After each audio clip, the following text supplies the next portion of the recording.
महाराष्ट्र में seat sharing को लेकर एमवीए यानी महाराष्ट्र विकास अघाड़ी के बीच सहमति नहीं बन पा रही। गृह मंत्री अमित शाह की मौजूदगी में एनडीए में सीट बंटवारे को लेकर करीब करीब सहमति बन गई है। वहीं एमवीए में सीट बंटवारे को लेकर तारीख पर तारीख वाला खेल चल रहा है। बुधवार को एमवीए के दिग्गजों की बैठक में सीट बंटवारे पर बात फाइनल नहीं हो पाई और इस बार वंचित बहुजन अघाड़ी के प्रकाश अम्बेडकर ने 17 सीटों की मांग कर पेच फंसा दिया। अब महाअघाड़ी में अगली बैठक 9 मार्च को होने वाली है।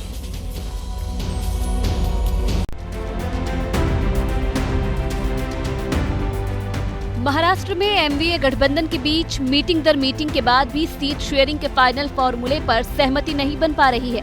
बुधवार को जब मुंबई में एमवीए के दिग्गज जुटे तो उम्मीद थी कि सीट शेयरिंग फॉर्मूले पर मोहर लगेगी और इसका ऐलान भी हो जाएगा, लेकिन जब मीटिंग खत्म हुई तो फिर अगली तारीख का ऐलान हुआ। नतीजा तो ऐसे नहीं निकला है, लेकिन नतीजा अच्छा आएगा और महाराष्ट्र के हित में आएगा, महाराष्ट्र के अल्पसंख्यकों के हित में आएगा, महाराष्ट्र के दलितों के हित में आएगा, इधर का पिछड़ा अति पिछड़ा सुखी हो जाएगा। यही निकाल हमारी चर्चाओं से बाहर आएगा। प्रकाश अम्बेडकर जी ने कहा है कि जितनी जगह चाहिए वो नाम के साथ मैं 9 तारीख को भेज दूंगा। महाराष्ट्र में एमवीए में शामिल 3 बड़े दलों कांग्रेस, उद्धव गुट वाली शिवसेना और शरद पवार गुट वाली एनसीपी के बीच सीट शेयरिंग को लेकर सहमति बनाने की कोशिश चल रही है।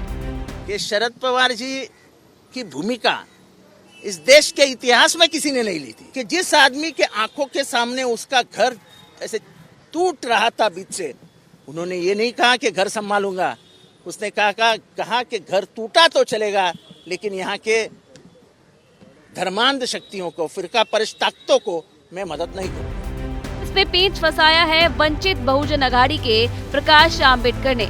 एक दिन पहले ही चिट्ठी लिखकर शरद पवार और उद्धव पर सवाल उठाने वाले प्रकाश आम्बेडकर ने मीटिंग में जो शर्तें रखी उससे तीनों बड़ी पार्टियों के नेता हैरान रह गए। सूत्रों के मुताबिक बैठक में प्रकाश आम्बेडकर ने कहा कि वीबीए सूबे की 27 सीटों पर मजबूत है। प्रकाश ने अपनी पार्टी के लिए 17 सीटों की दावेदारी की।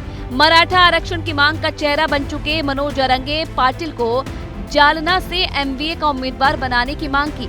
आम्बेडकर ने एमवीए की तरफ से 13 ओबीसी और 2 मुस्लिमों को उम्मीदवार बनाने की बात कही। उन्होंने कहा कि उद्धव ठाकरे और शरद पवार लिख कर दे कि वो चुनाव जीतने के बाद बीजेपी या आरएसएस के साथ नहीं जाएंगे।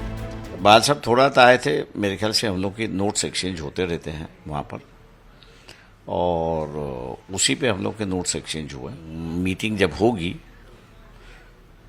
तो उसमें क्या नए मुद्दे आते हैं उसको देखना होगा, और उस पर क्या निर्णय लेते हैं महाविकास अघाड़ी उसको भी देखना होगा हम लोग को। ये तो मीटिंग का सिलसिला तो चलता रहेगा, उसमें कोई ये नहीं है।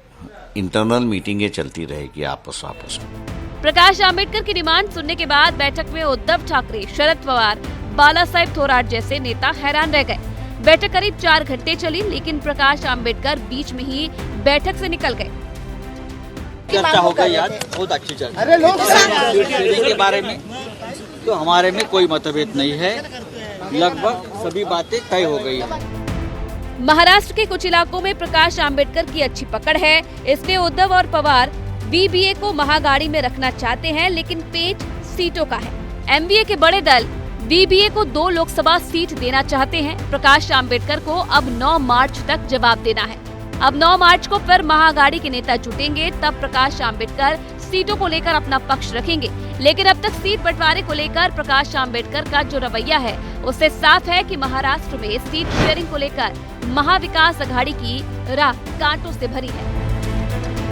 जैसे ही घड़ी का काटा दोपहर 2:30 पे आए, बबीता जी का दिल सास बहू साजिश के लिए मचल जाए। और ये है इनकी बहू, पूरे दिन ऑफिस की टेंशन हो जाए गॉन जब ये करें अपना फेवरेट शो फ्री टाइम पे ऑन। इनकी तरह आप भी देखें अपना फेवरेट शो अपने टाइम पर और डाउनलोड कीजिए एबीपी लाइव ऐप अपने स्मार्ट टीवी पर।